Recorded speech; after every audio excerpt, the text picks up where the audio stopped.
Bonjour à tous et bienvenue à Catch Club. On se retrouve pour les résultats de SmackDown du 6 janvier 2023, mais d'abord, mesdames et messieurs, l'heure est grave.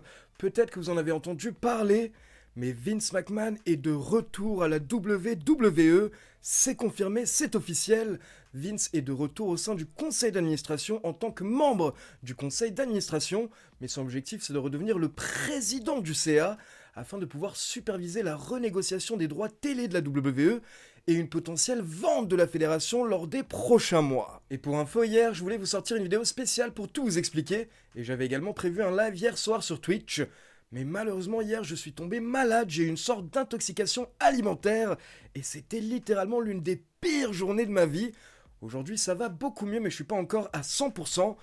Mais du coup, malheureusement, hier, je n'ai rien pu faire. Du coup, pour info, il y aura une vidéo spéciale pour tout vous expliquer par rapport au retour de Vince, qui sortira normalement demain. Aujourd'hui, on va s'intéresser à SmackDown, car on a eu un très gros épisode hier soir, et j'ai l'impression qu'on a démarré la nouvelle phase par rapport à la Bloodline et la potentielle sortie, le potentiel départ de Sami Zayn. Donc c'est parti, SmackDown démarre hier soir et encore une fois, on a les membres de la Bloodline qui sortent de nulle part et qui commencent à foutre le bordel autour du ring pour préparer l'entrée du chef tribal Roman Reigns. Roman Reigns monte sur le ring, il prend le micro et il nous dit qu'il va démarrer un petit peu différemment car il veut donner aux gens ce qu'ils veulent voir et donc il veut laisser parler Sami Zayn pour démarrer. Donc là, Sami Zayn est étonné mais il est ravi, il prend le micro et il dit que l'année 2023 a parfaitement démarré pour la Bloodline. Solo Sikoa a gagné son premier match. Les Usos et Sami Zayn ont également gagné lors de Raw. Donc 2023 va être l'année de la Bloodline et ils vont tout casser. Mais là, Roman Reigns reprend le micro et il dit que ce qui s'est passé en 2023 ne l'intéresse pas. Ce n'est pas ce qui s'est passé cette année qui l'intéresse, mais c'est ce qui s'est passé l'année dernière qui l'intéresse. Et là, Roman Reigns commence à nous rappeler que la semaine dernière à SmackDown, on avait le plus gros match de l'année, avec Roman Reigns et Sami Zayn contre Kevin Owens et John Cena. Et Roman Reigns dit que ça le fait rire parce que depuis la semaine dernière, il y a des gens qui lui disent qu'il a perdu. Mais Roman Reigns nous explique que perdre, ce n'est pas dans son ADN. Et donc il précise que la semaine dernière, ce n'est pas lui qui a perdu, mais c'est Sami Zayn qui a perdu. Et donc là, Roman Reigns commence un petit peu à s'énerver et il demande à Sami Zayn « Pourquoi est-ce que tu avais annoncé ta victoire comme un big guy ?» Ça, habituellement, c'est moi qui le fais. C'est moi qui annonce que je vais démolir quelqu'un et derrière, je démolis mes adversaires. Mais pourquoi est-ce que tu as annoncé ta victoire? Est-ce que tu te prends pour moi? Est-ce que tu veux être le chef tribal? Et là d'un coup Roman Reigns se met à hurler, il gueule contre Sami Zayn et il répète, il lui dit quoi? Tu te prends pour moi? Tu veux être moi?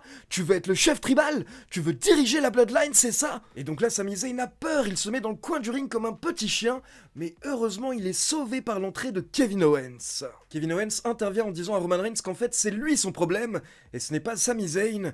Donc là Roman Reigns est en train de mal rediriger sa colère contre le pauvre Sami Zayn. Et donc Kevin Owens dit à Roman Reigns qu'il est temps qu'il s'occupe de son problème. Et Kevin Owens challenge Roman Reigns à un match au Royal Rumble. Et là Roman Reigns était saoulé, il n'en peut plus de Kevin Owens, donc il a directement accepté. En mode quoi, ouais, ok, vas-y. Si tu veux un match, vas-y. Car Roman Reigns dit que tout ce qu'il souhaite, c'est de ne plus jamais voir Kevin Owens. Il veut que Kevin Owens dégage. Donc Kevin Owens est content, il a son match, il s'en va, mais d'abord, il dit à Roman Reigns qu'il le reverra au Royal Rumble et qu'il reverra Sami Zayn quand il aura récupéré ses balls qu'il a laissés dans les poches de Roman Reigns.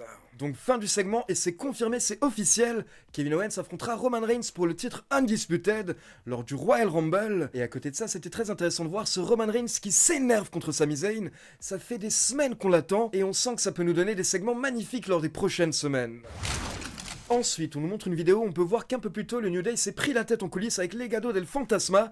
Donc justement, on enchaîne avec Kofi Kingston accompagné par Xavier Woods contre Santos Escobar accompagné par le reste de son clan. Et donc forcément, à la fin, Legado del Fantasma est intervenu pour distraire Kofi Kingston. Ça a permis à Santos Escobar de reprendre l'avantage et de porter son finisher, le Phantom Driver, pour la victoire.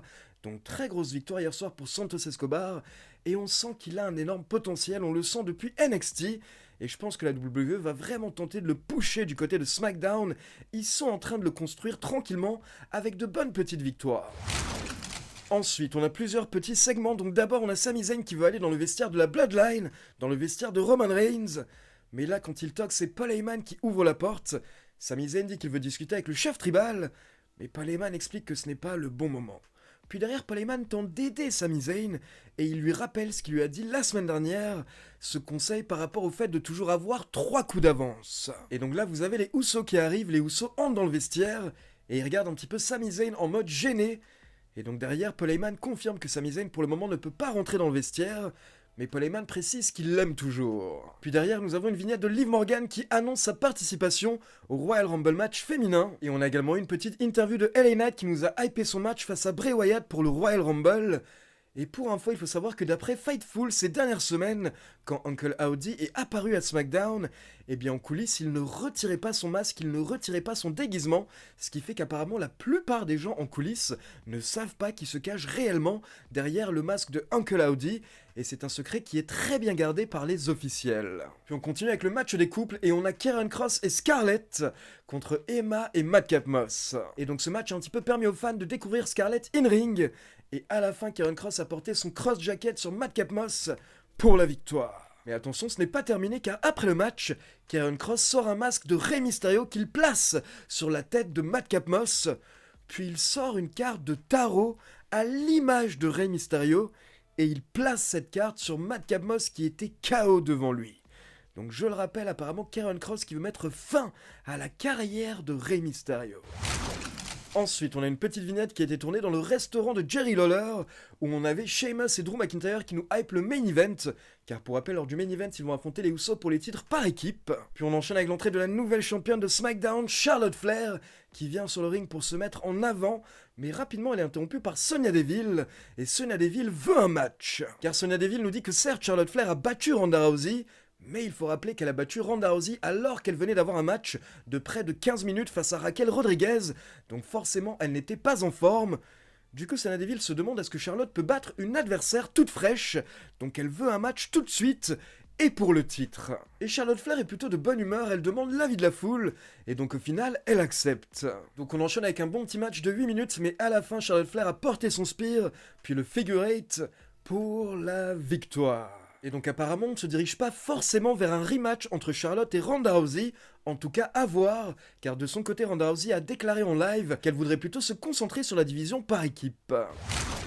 Derrière, on a une nouvelle vignette de Lacey Evans, puis on enchaîne avec Top Dollar, accompagné par Hydro contre Ricochet, dans un match de qualification pour le Royal Rumble. Et Top Dollar a tenté de montrer sa force, son agressivité en début de match, mais au final, Ricochet a pris l'avantage, et il a porté le Shooting Star Press pour la victoire en moins de 3 minutes. Et donc après le match, on a Hydro qui monte sur le ring, et là, il félicite Ricochet, il lève le bras de Ricochet, mais au final, Hydro attaque Ricochet. Et donc hier soir, on a eu le heel turn de Hydro. Et c'est clair et net, c'est simplement parce que la WWE s'est rendu compte que depuis que Hydro est de retour et qu'ils sont à 3, eh bien ça ne fonctionne pas du tout du côté de SmackDown, c'est une catastrophe. Et donc j'imagine que les scénaristes espèrent qu'avec un heel turn, peut-être que ça va enfin fonctionner, peut-être que ça va enfin prendre. Donc Top Dollar, Ashanti et Bifab s'acharnent sur Ricochet, mais heureusement à la fin, il est sauvé par Braun Strowman. Ensuite, on retourne en coulisses dans le vestiaire du chef tribal qui est seul avec Paul Heyman. Et là, il demande à Paul Heyman de lui ramener Sami Zayn. Et donc après la pub, Sami Zayn arrive, Roman Reigns lui dit de s'asseoir. Et là, directement, Sami Zayn s'excuse. Et il dit que s'il a fait quoi que ce soit qui ait manqué de respect au chef tribal, alors il est désolé. Il présente ses excuses à Roman Reigns et il le reconnaît comme son chef tribal. Et donc là, Roman Reigns est très sérieux, il l'écoute, puis il répond à Sami Zayn. Et il lui dit qu'il ne peut pas accepter ses excuses, car en fait, Roman Reigns n'aurait pas dû parler à Sami Zayn de cette manière un peu plus tôt, et personne ne devrait se faire gueuler dessus de cette manière en public. Roman Reigns dit qu'il doit apprendre à contrôler sa rage et il ne peut pas se comporter de cette manière, et donc il dit qu'il refuse les excuses de Sami Zayn, car c'est lui qui s'excuse auprès de Sami. Et donc là, Sami Zayn est choqué, mais il est tellement soulagé et directement il dit « Pas de souci, je sais que tu as énormément de pression en tant que chef tribal. » Mais Roman Reigns répond que ce n'est pas une excuse et qu'au final, Kevin Owens avait raison. Il a honte de le dire, mais Kevin Owens avait raison. Car Roman Reigns n'en veut pas à Sami Zayn, Roman Reigns en veut à Kevin Owens. Mais Roman Reigns nous dit que c'est bon, ils vont se débarrasser du problème Kevin Owens. Bien entendu, il va l'affronter au Royal Rumble, mais avant ça, Paul Heyman a quelque chose à ajouter. Et donc là, Paul Heyman s'approche et il précise à Sami Zayn que la semaine prochaine, Zayn va affronter Kevin Owens à SmackDown.